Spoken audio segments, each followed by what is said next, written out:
Another mile, just one more mile.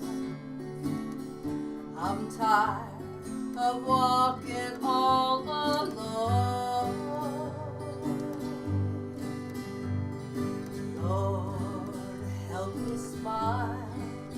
Another smile, just one more smile. You know I just can't make it on my own. Never thought I needed help before.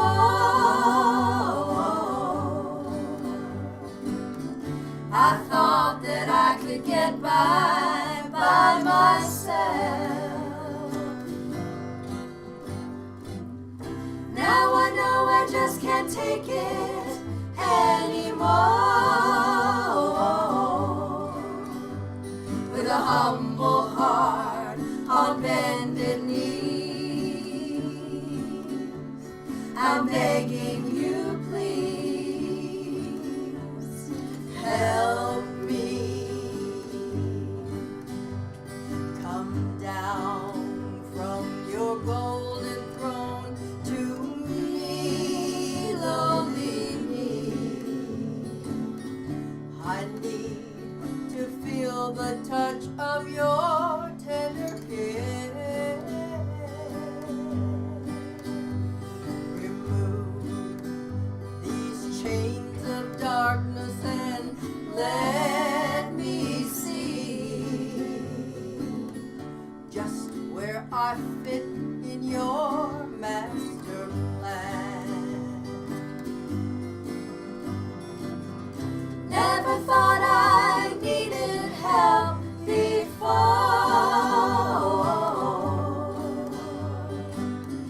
I thought that I could get by myself. Now I know I just can't take it anymore. With a humble heart on bended knees,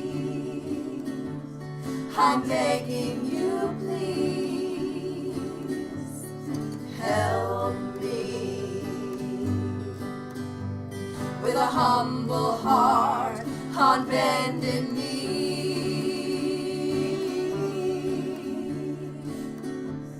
I'm begging you, please help me.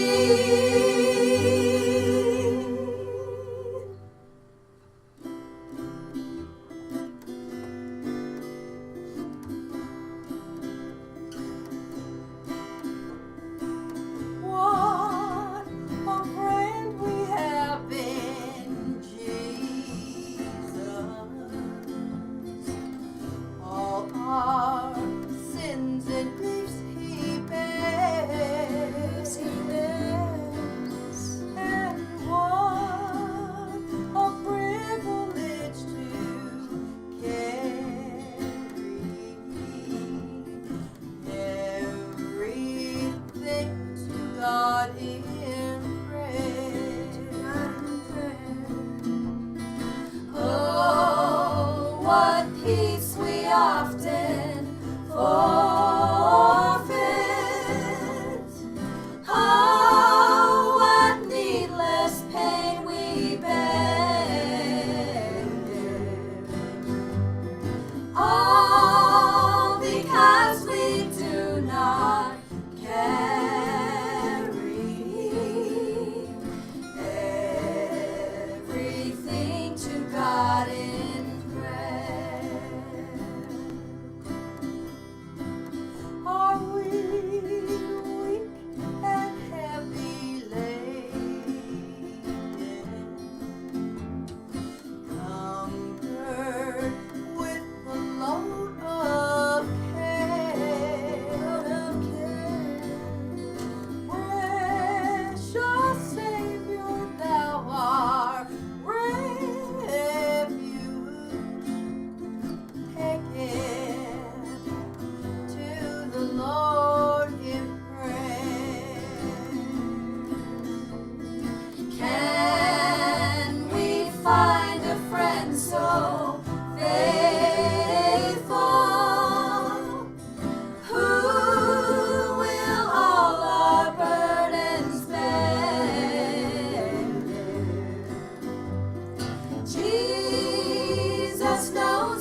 Okay, come to me. Everybody can take their seats now. You guys sound very good. Welcome to everybody that's in here and everybody that's out there.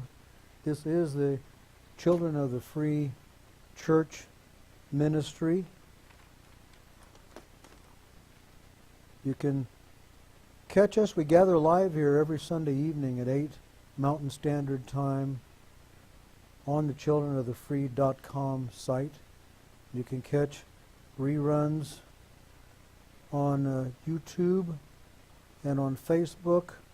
And there's another site that I've forgotten now that's called Pinterest. So you can catch us in reruns on all those sites. My name is Charles Garcia. I'm the teaching pastor or pastoring teacher. And tonight I want to just say regarding the times and the signs of the times, I believe we are approaching the end. I believe we are in the beginning of the end times. So, in light of last week's teaching from Revelation, if you were here, and I think most everybody was, it can be pretty upsetting. We have a main topic tonight in light of that, which we're going to get to soon. But first, there's two subjects that will be laid down that I want to make sure we establish before we get into tonight's main topic. And the first one is quite simply the passing of Ariel Sharon last week. May have a profound significance to these end times that we're in. He was the former Prime Minister of Israel, in case you don't know that. Had a stroke, went into a coma for a long, long time, for 8 years. Passed away this past weekend. Now you need to know about somebody. Rabbi Yitzhak Kaduri. Most people may not have heard of him, some may have. Was one of the, for lack of better terms, one of the greatest or most highly respected rabbis of all time. He became the head of the Kabbalists in Israel. He was a Jew of Jews, rabbi of rabbis. And the reason I'm saying that is I want to amplify his Jewishness, is because Jews don't accept Christ as the Messiah.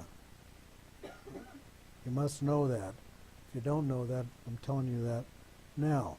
The Jews are looking for actually two Messiahs. They're looking for Messiah ben Joseph, who's going to come and pave the way for the second Messiah, which is the one that's going to come, the Messiah, and set things right.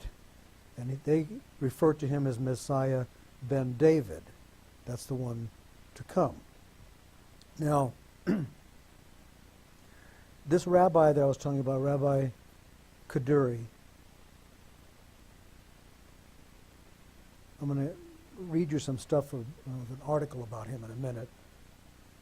Said that the Messiah is going to arrive soon. But he emphasized not until Ariel Sharon passes away, not until his death. Well, he died last weekend. Kaduri, and however you want to take this, you may think it's the Twilight Zone or Fantasyland or whatever, but Kaduri met the Messiah before his death, somewhere around a year before he died. And he wrote the name of the Messiah down on a piece of paper, which we're going to get into shortly, but I want to read this from this to establish this rabbi that I was referencing. Yitzhak Kaduri. First of all, they say at the time of his death, estimates of his age varied from 110 to 118.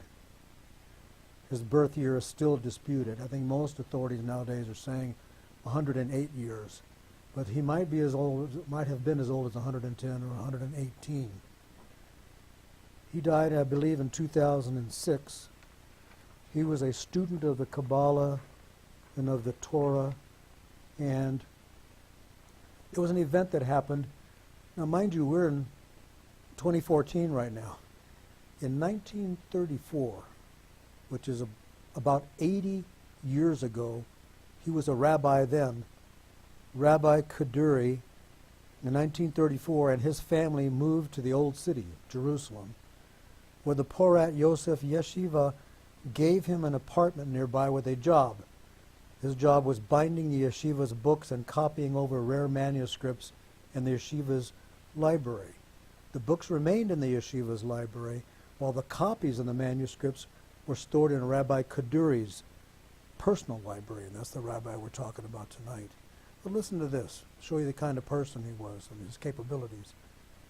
Before binding each book, Rabbi Kaduri, before binding each book, he would study it intently, committing it to memory. He was reputed to have a photographic memory and also mastered the Talmud by heart, including the adjoining Rashi and Tosafot commentaries. And there was a period of time in 1948, just after the Second World War, where there was an Arab-Israeli conflict that took place, a war that took place in 1948. And the Jordanians took over that part of the city where Porat Yosef Yeshiva was, the one that assigned Rabbi Kaduri to copy the books. And they set fire to the yeshiva and all the surrounding houses, destroying all the books and the manuscripts, the ones that Rabbi Kaduri could not smuggle out. But remember, before he copied them, or after he copied them, he studied them and memorized them. He had them in his memory. He knew all the writings of Rabbi Yitzhak Luria, the founder of modern Kabbalah, by heart. And after the leading Kabbalist, Rabbi Ephraim HaKohen, died in 1989, he, Kaduri, the one we're talking about tonight, was appointed the head of the Kabbalists. Now, he's quite a man, as you can see, just from what I'm telling you here. They say that Kaduri reportedly received blessings from Ben Ish Chai in 1908. Now, we're just talking about 80 years ago. Now we're talking about over 100 years ago. He received blessings from this other rabbi, and then again in 1990 from another rabbi, Menachem Mendel Schneerson, in 1990, that he, Kaduri, would meet the Messiah. And amongst those blessings, he also received the blessing for Arikat Yamim, which means long life. And we certainly know that blessing was honored if he was 108 and maybe 118. So very well the other blessings were honored as well. Kaduri, Rabbi Kaduri, was seen as a prophesier. I guess they're too politically correct to say prophet, but Kaduri was seen as a prophesier.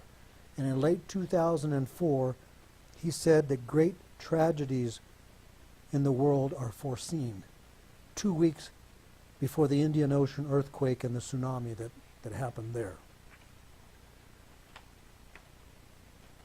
He recognized the importance of the Talmud and all those studies and committed them to his own memory. Was also a prophet. When he died, 300,000 people took part in his funeral procession.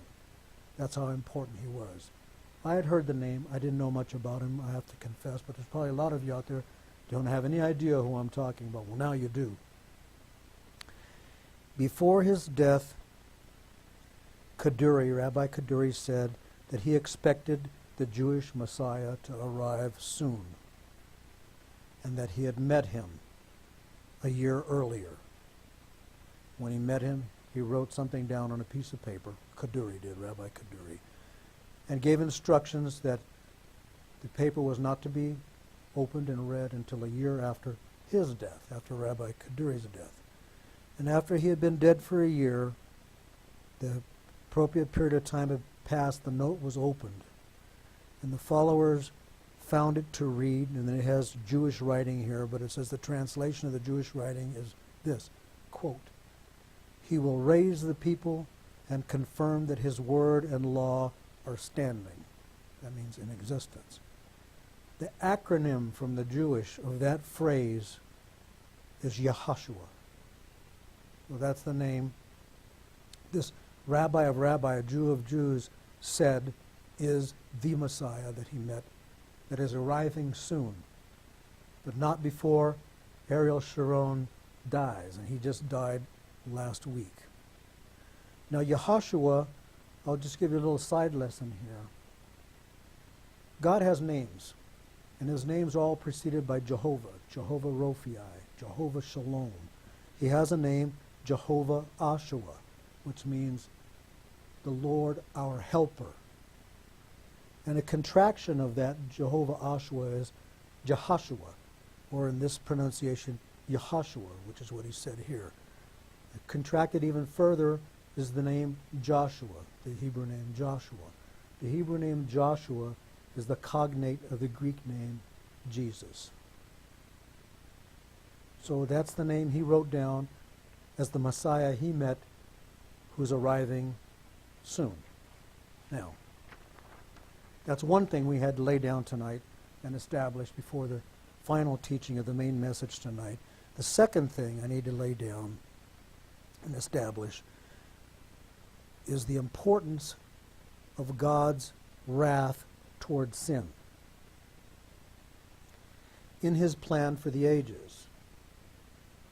It's one thing that figures and shows up a lot.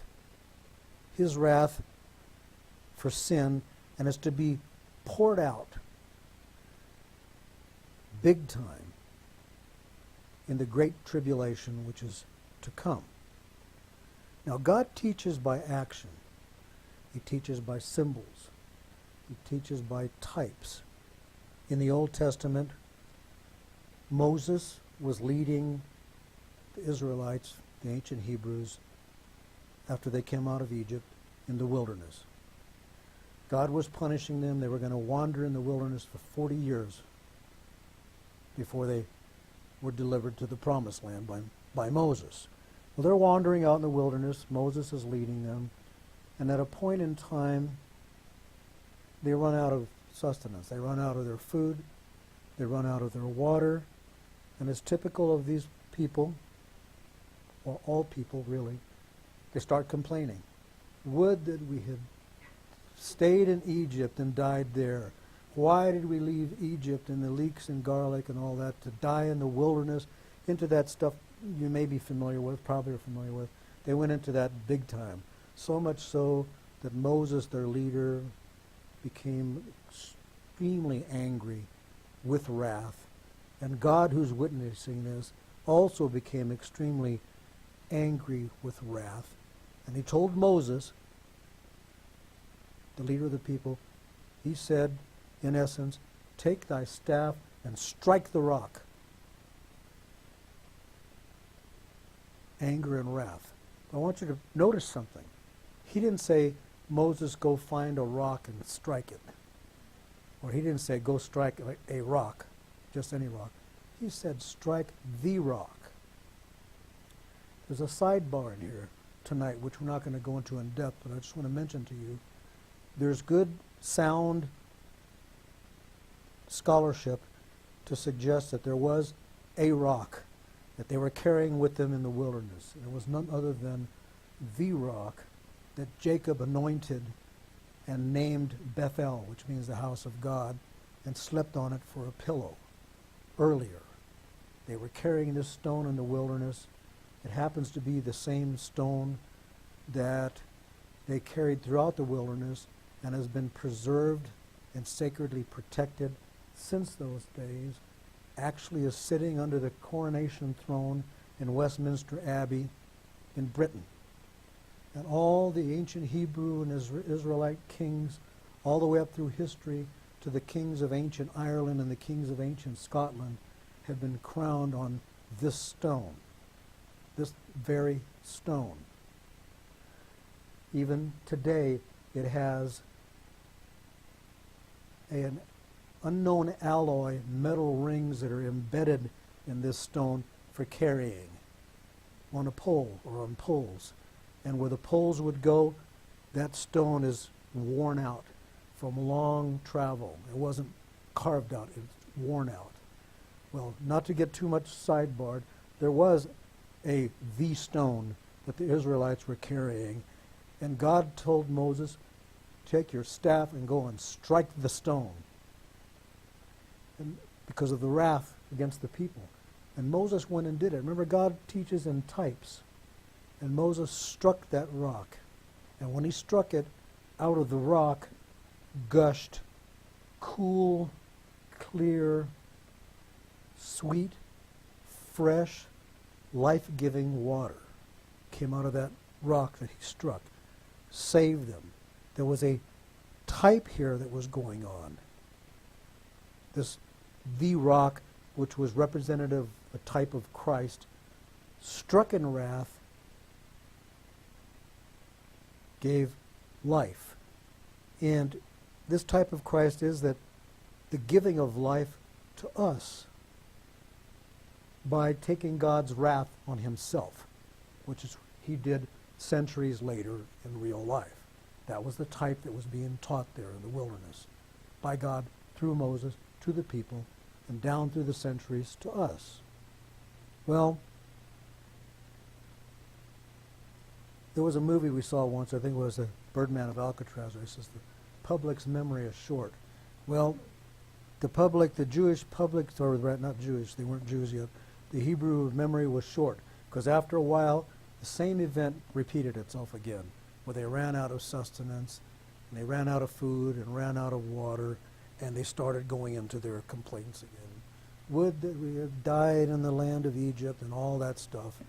Obviously, Moses, their leader, went into a rage again and wrath, complained to God, but listen, this time God said, speak to the rock. The other time he said, strike the rock in wrath. This time he said, speak to the rock, the rock. It was a type of prayer that was going to be established there. But Moses in his rage turned around and he struck the rock again with his staff, ruining God's type of teaching that he was doing there. So upset God, so enraged God, that God would not let Moses go into the promised land because of that. Why? Because Christ was to be stricken once with God's wrath for all time. Once. Now, I want you to file that away because it's going to come back as we do tonight's teaching. Okay, remember, signs of the times. Rabbi met with Messiah, got his name, it's Jesus, said he's arriving soon, but not before Ariel Sharon dies. He died. Now we know how God teaches in his lessons about and how he feels about wrath, or how we know how it's established his wrath towards sin is. So much so that when Moses didn't let him teach the lesson, he lost his place in the promised land. Now, with all the horrible stuff and horrific stuff we taught last week in Revelation, and we only went over a part of one chapter of a book that has 22 chapters in it. Still, it's scary, it's alarming, it's disturbing, it's unsettling. Remember the 4 demon princes loosed? And the prince, the king of the bottomless pit, and Azazel, and Abaddon, and all that stuff we talked about. Folks, we won't be here. Not if we're in faith and remain in faith, trust in God. Now, God has a track record. God looks out for his own. There's places in Scripture where he refers to his own as the apple of his eye. And that's a little cute phrase that we say nowadays, but think about that. Those that are his are the apple of his eye. That's why he says against your enemies, though he who touches you touches the apple of God's eye. Well, God has a track record. One of the ways he is, and remember he wants us to learn his ways. That's the way he is. He protects his own. He looks out for his own. Way back in the Old Testament in Genesis, we're not going to go there tonight, I'm going to reference it. Noah, before the flood, we just referenced this last week in the book of Enoch, which you don't have in the King James because of the American and British Bible societies, but it exists. In the book of Enoch, remember he said, go to the son of Lamech. And I asked you, who's Lamech? Lamech's Noah's father. So they're saying, go to the son of Lamech. Noah is who they're saying. And Noah, was warned by God's angels of what God was going to do. And he was prepared of how to get himself and his own out of the way before disaster. Now this should be starting to sound a little familiar to you, because isn't that why we live? Isn't that why we exist? In the hopes that before things get too bad, God's going to take us out of the way. That's the way he is. He did that with Noah. It is a type of the rapture. Another type of the rapture is in Abraham's day, also in Genesis in the Old Testament, when he's traveling with Lot and his family, representing us and our family in the type that we're talking about now. They were outside of Sodom and Gomorrah. And the story that we're going to show you tonight is going to show you God's mercy, and it's going to show you his way that I was just telling you about. He removes his own. He warns his own, and he removes his own from harm's way. This time, go with me into Genesis chapter 19.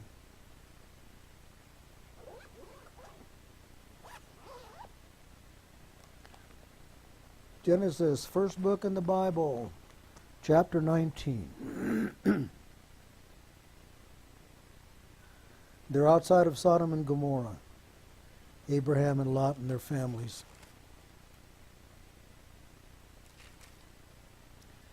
And God says, because the cry of Sodom and Gomorrah is great, because their sin is very grievous. We're in the 20th verse. In the 21st verse, now God is talking. He says, I will go down now and see whether they have done altogether according to the cry of it, which has come unto me. And if not, I will know. He's going to go check it out. And the men turned their faces from thence, from Sodom and Gomorrah, and went toward, or from thence, from where they were, toward Sodom and Gomorrah, sorry. But Abraham stood yet before the Lord. God's talking to Abraham. And then 23rd verse, Abraham drew near. He comes up to God, and he drew near, and he says, wilt thou also destroy the righteous with the wicked? It's a logical question. God's going to go down there and destroy them. Logically, he's saying, destroy the good people with the bad people? Abraham goes on to say in 24th verse, peradventure there be 50 righteous within the city. Wilt thou also destroy and not spare the place for the 50 righteous that are therein? 26th verse, and the Lord said, if I find in Sodom 50 righteous within the city, then I will spare all the place. Well, it's not enough for Abraham, and we're illustrating God's mercy here. He goes down and down and down. Peradventure, if there's less than 5 of those, so he's saying if there was 45, you can destroy the whole thing. And God says, if there be 40 and 5, I will not destroy it. And he goes all the way down. For 40's sake, in the 29th verse, God says, I will not do it if he finds 30 there. And he goes all the way down. What about 20? He goes all the way down to 10. That's how merciful our God is. For a whole city full of evil, He will not destroy it for 10's sake. It says that in the 32nd verse, if you want to go there. Okay. Now, this is the scenario.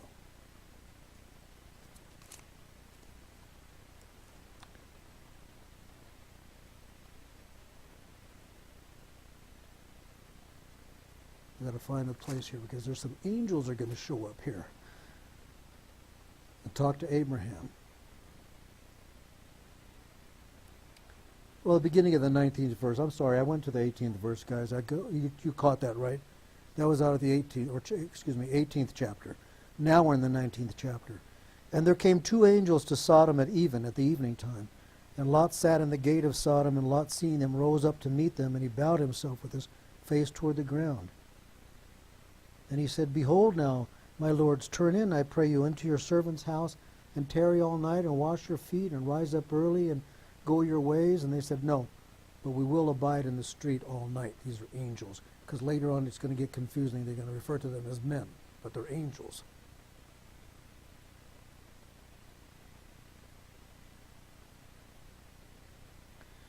These angels, they called to Lot, or the evil men of the city of Sodom came out, and they got around the house where Lot was.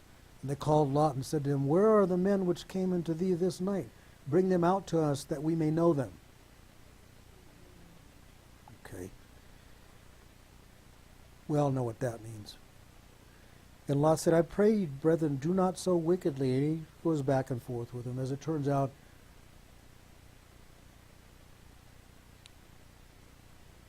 let me read it to you, because it's a kind of, like I told you last week or the week before, things are not what they appear to be.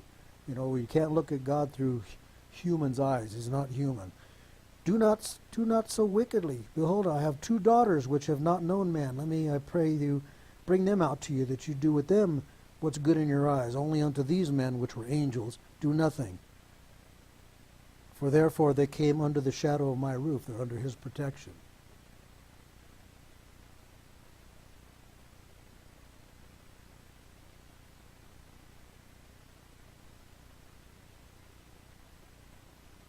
And they said, Stand back. And they said again, This one fellow came in to sojourn, and he will needs be a judge. Now will we deal worse with thee than with them. And they want to get the guys, they want to get those angels and know them. But the men put forth their hand and pulled Lot into the house. The men, angels, pulled Lot into the house and shut the door. And they smote the men that were at the door, the evil ones, with blindness, both small and great, so that they wearied themselves to find the door. They're all stumbling around. They can't even find the place. And the men, angels, said unto Lot, Hast thou here any besides son-in-law and thy sons and thy daughters, and whatsoever thou hast in the city, bring them out of this place, for we will destroy this place. Okay, remember God looking out for his own. These angels came, they're telling him what's going to happen. We will destroy this place, because the cry of them is waxen great before the face of the Lord. The Lord hath sent us to destroy it. Lot went out, spoke to his son-in-laws, 14th verse, which married his daughters, and said, Up, get you out of this place, for the Lord will destroy this city. When the morning rose, in the 15th verse, when the angels hastened Lot, saying, Arise, take thy wife, take thy 2 daughters, which are here, lest thou be consumed with what they're going to be doing there.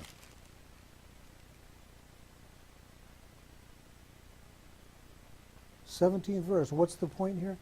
The point is God's looking out for his own before destruction. He did it to Noah before the flood. He did it to Lot and to Abraham before this destruction of Sodom and Gomorrah. He's going to do it to us before the great tribulation. 17th verse, halfway through. Escape for thy life. Look not behind thee, neither stay thou in all the plain. Escape to the mountains, lest thou be consumed. Get the heck out of Dodge. Get out of here.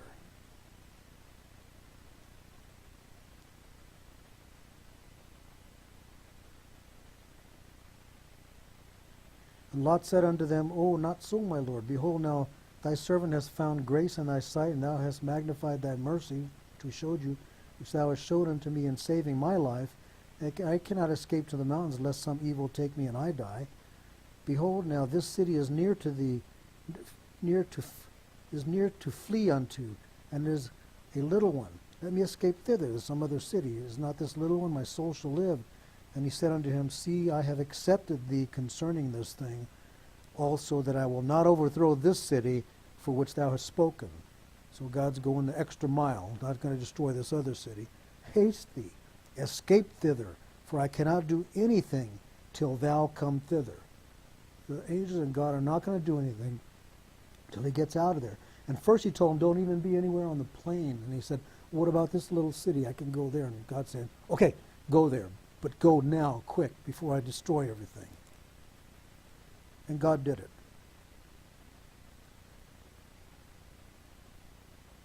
He looked toward Sodom and Gomorrah and toward all the land of the plain, 28th verse, and beheld, and lo, the smoke of the country went up as the smoke of a furnace.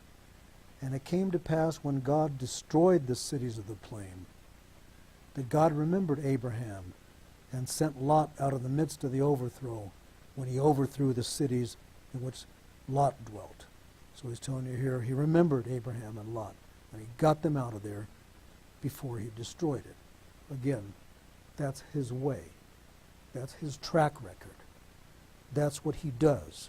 He did it to Noah. He did it to Abraham and Lot. There's another short blurb. We just went over this recently in Psalm 91 and what I call indirect evidence of the rapture. Just like there's the indirect evidence of the resurrection that we teach in that resurrection message that Dr. Scott taught. There is indirect evidence of the rapture in Psalm 91. It's just a blurb, but you need to see it. Go see it. You need to go to Psalm 91. Because in Psalm 91, I was using that in the demonology series to show you how there are evil eternal beings with proper names that are listed in Psalm 91. And God talks about them in the psalm. I've got to find it with you. Psalm 91. Start at verse 7. 1,000 shall fall at thy side, 10,000 at thy right hand, but it shall not come nigh thee. And then the 8th verse. Highlight that. Put an arrow on there. Because he's talking about the judgment to come, the reward of these evil ones. And he says, to you and me, only with thine eyes shalt thou behold and see the reward of the wicked. Why? Because we won't be here. We'll be with him watching what he's going to do down here. Psalm 91. Now, Matthew 24. I don't think we're going to go there, but just kind of keep it in mind. Matthew 24, because we're talking about leading up to the rapture, our being taken out of the way before things get too bad. Biggest question in everybody's mind is, when? Right? When? Big question mark. In Matthew and in other places in the Bible, we're taught by Christ himself that you're going to know even when it's at the door. Right? And we know from study and proper teaching that he's coming on the Feast of Trumpets. That's in the fall. That's when he came the first time. That's when he's going to come back. Feast of Trumpets. And the Feast of Trumpets, what do? They blow 2 silver trumpets all day long. 2 is the adequate witness, and silver means redemption. And that's what he's coming to do, to redeem us. But in that same chapter of Matthew 24, aggravatingly, there is a scripture, and it is there, that even scholars will say, no man knoweth the day or the hour. Oh, no man knoweth the hour. Well, it does say that. But it's not talking about the hour that Christ is coming. It's not talking about the hour of the rapture. Yes, let's go there. Matthew 24. Because you need to have this pointed out and dispense with this once and for all. Matthew 24. Jesus talking about all these horrible things that are going to happen in the end times. Even, and check this out. We'll go here. I wasn't planning on this. Matthew 24, verse 21. Talking about these terrible end times. For then shall be great tribulation, such as was not since the beginning of the world to this time, no, nor ever shall be. So the worst of the worst. 22nd verse. And except those days should be shortened. How do you shorten a day? Speed things up, right? All right. Except those days should be shortened, or the days will be sped up, there should no flesh be saved. Nobody's going to make it. But for the elect's sake, those days shall be shortened. For not only are we in the end times, but God's going to speed them up. Does it right here. If any man shall say unto you, lo, here is Christ, or there, believe it not. This is Christ himself talking. And then he says, here he is, there he is, here he is. Believe it not. For there shall arise false Christs, false prophets, and shall show great signs. There's going to be deceptions and wonders, insomuch that if it were possible, they shall deceive the very elect. Okay, now. Jump to the 32nd verse. 31st verse. He shall send his angels with a great sound of a trumpet, and they shall gather together his elect from the four winds, from one end of heaven to the other. 32nd verse. Now learn a parable of the fig tree. When his branch is yet tender and putteth forth leaves, you know that summer is nigh. So likewise ye, when ye shall see all these things, know that it is near, even at the door. We're seeing things. He goes on, Jesus, it's a red letter edition Bible, Jesus talking. He says, verily I say unto you, this generation shall not pass till all these things be fulfilled. He's not talking about the generation he's talking to. He's talking about the ones that see these things coming. That generation shall not pass until all the things be fulfilled. Then, remember the gap theory? It's sort of like a gap theory here. Then he says in the 35th verse, heaven and earth shall pass away, but my words shall not pass away. But of that day, not the rapture, not the second coming, the day that heaven and earth pass away, of that day and hour knoweth no man. So we're being misled by people when they say, no man knoweth the hour. Well, we do know when it's near, and we do know when he's coming. But the day that heaven and earth shall pass away, we don't know. That day and hour knoweth no man, no, not the angels of heaven, but my Father. The day that heaven and earth pass away. I want to keep repeating that to you. That's what they're talking about in that section that people love to throw at you and saying, no man knoweth.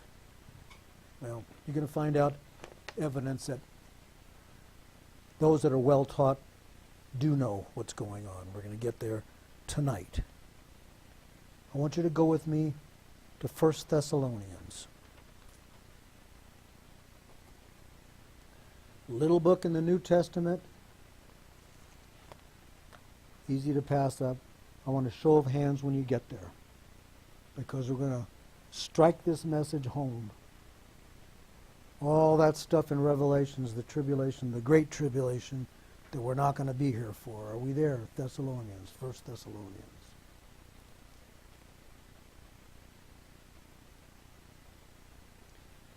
Let's start in the 9th verse. It says, chapter 1, 9th verse. It says, for they themselves show of us what manner of entering in we had unto you, and how ye turned to God from idols to serve the living and true God. And here, 10th verse. And to wait for his Son from heaven, whom he raised from the dead, even Jesus, which delivered, past tense, delivered, done deal, already did it, delivered us from what? The wrath to come. Remember the stone? Remember Moses striking the stone? in wrath, God, and then in real life, Jesus on the cross taking God's wrath once for all. To wait for his Son from heaven, whom he raised from the dead, even Jesus, which delivered us from the wrath to come. Now, staying in 1 Thessalonians, go to the 4th chapter.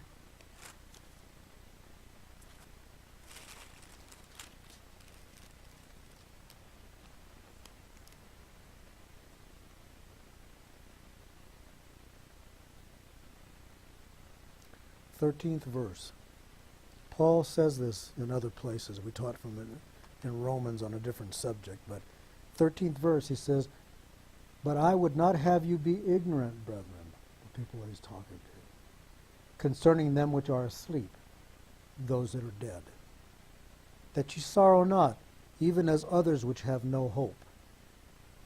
For if we believe that Jesus died and rose again, even so them also which sleep," and here's the qualifier, circle it, "in Jesus, them which sleep in Jesus will God bring with him. For this we say unto you by the word of the Lord, that we which are alive and remain unto the coming of the Lord shall not," and it says prevent, put a line through that. That's translating a word that means precede. Those of us that are remain or alive will not precede them which are asleep, those that have died before us. "For the Lord himself shall descend from heaven with a shout, with the voice of the archangel, and with the trump of God, and the dead," here's the qualifier, "in Christ," circle that, "shall rise first." Okay? The dead, are you following me now? "The dead in Christ shall rise first. Then we which are alive and remain shall be caught up together with them in the clouds to meet the Lord in the air. So shall we ever be with the Lord." What does it say next? And this is what we're doing right now. "Wherefore comfort one another with these words." That's what we're doing now, in view of and in light of the horrible stuff that's coming, and even horrible stuff that's going on now that's going to get worse and worse and worse. Comfort one another with these words. We're going to be taken up. Now, chapter 5. Let's start at the beginning. Remember what we were talking about? "No man knoweth, but of the times and the seasons, brethren, ye have no need that I write unto you. For yourselves know perfectly that the day of the Lord so cometh as a thief in the night. For when they shall say peace and safety, then sudden destruction cometh upon them, as travail upon a woman with child, and they shall not escape. But ye," the 4th verse, "but ye, brethren, are not in darkness." That means us, God's fathers, those that are properly taught out there, you are not in darkness, that day should overtake you as a thief. It says it right there. Now, jump to the 9th verse. "That day should not overtake you as a thief. For God hath not appointed us to wrath." Okay? "But to obtain salvation by our Lord Jesus Christ, who died for us." Circle that. "Who died for us." That whether we wake, whether we're alive, or whether we sleep, whether we're dead when he comes back, we should live together with him. And it repeats itself. "Wherefore comfort yourselves together, and edify one another, even as also ye do." Now, God's wrath fell on Christ once. Once only. Christ is in us. We are in him when we act in faith. Wrath cannot fall on Christ twice. Remember? Not yet.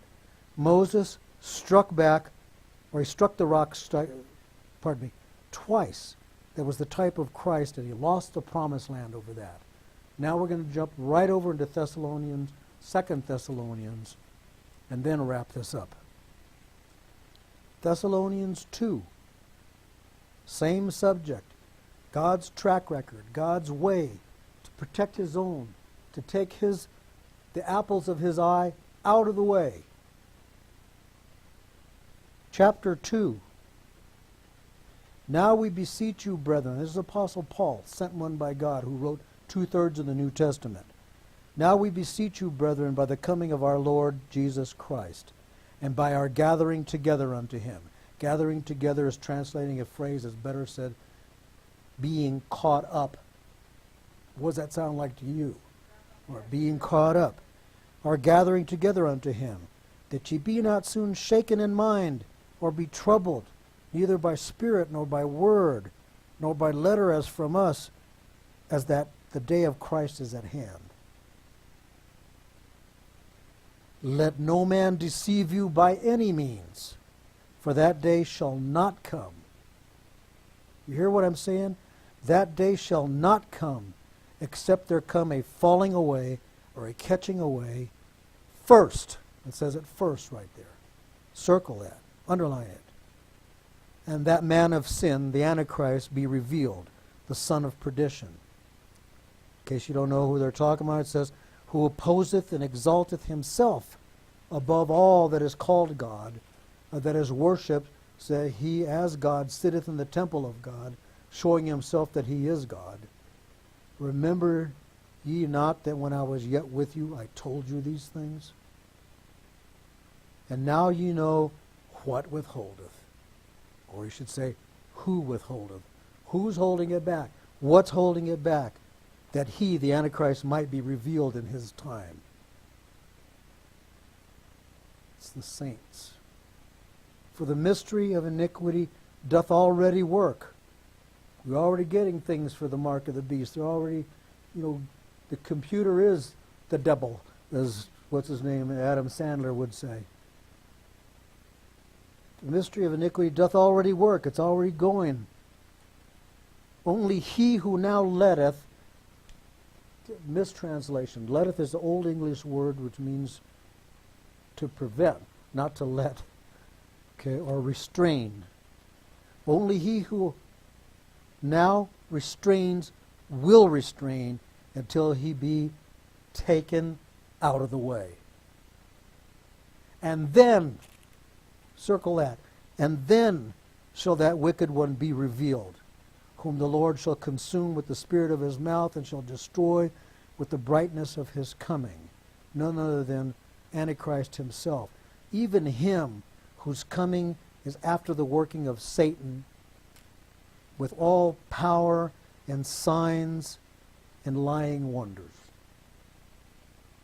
Now, there's a little after blurb that helps. Chapter 3, verse 3. But the Lord is faithful, who shall establish you, make you firm, and keep you from evil. Now, I used this analogy once when I was talking about this flood, when I said I wanted faith in the room because evil can't exist in that presence. And I need to emphasize it again now in reference to God's church, his faithing, trusting ones that are here being taken out of the way. They have to be taken out of the way because evil cannot exist full-orbed and fully developed in the presence of faith and the practice of faith, because faith is a power and a force. Stay in it. And that's my message tonight.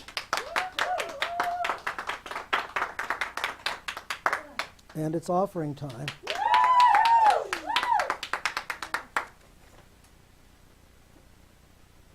The word worship is two words contracted, worth-ship. And that's what goes on when this act takes place. In Galatians it says, if you've been taught in the word, that you are to fellowship, which is the word koinonia, which means to jointly participate with the one that taught you. It goes on to say, in all good things. That means material things. That means money and houses and cars and jewels and whatever. If you've been taught in the Word, you share materially with the one that taught you in all good things. It says that in Galatians. So for the offertory we're going to have, amen to that. And listen to the words of this song. The address should be up on the screen for your giving. Go ahead. Amazing.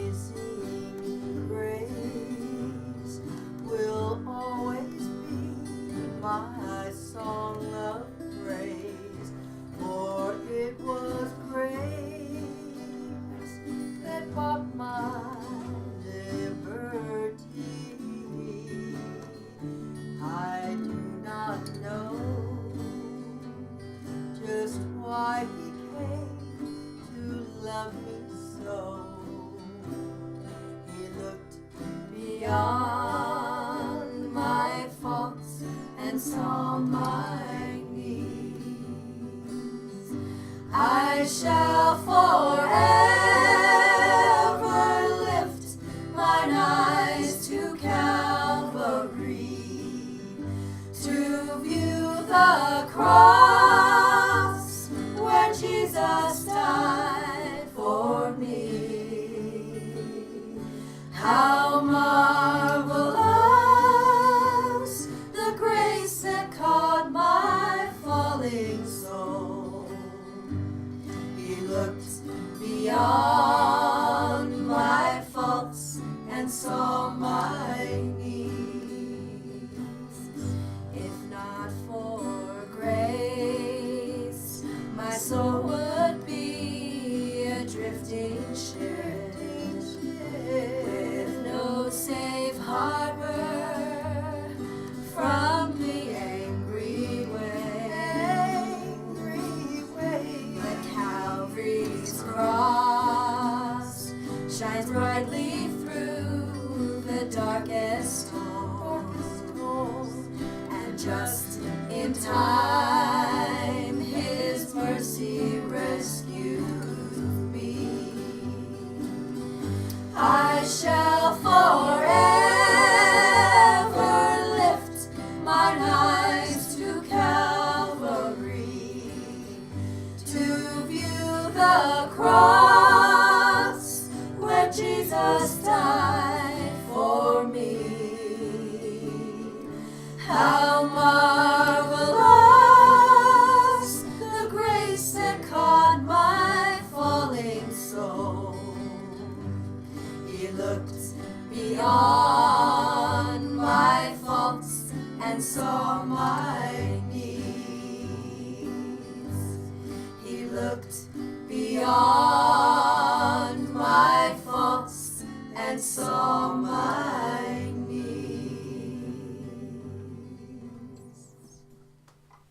Yes, indeed, He did. I don't know that I have much to add.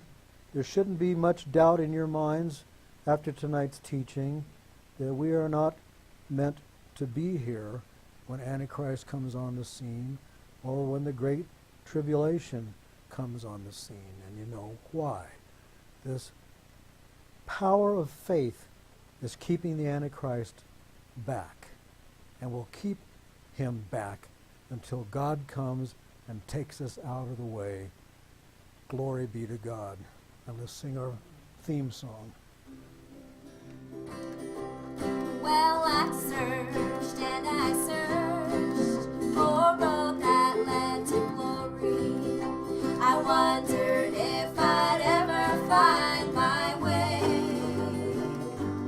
I was so dismayed, for the road it seemed so lonely. But then I heard a voice within me say, you've got to keep on walking, keep right on walking, walking in the light of the Lord. You'll get to heaven someday, can only get in the faith way, walking in the light of the Lord.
walk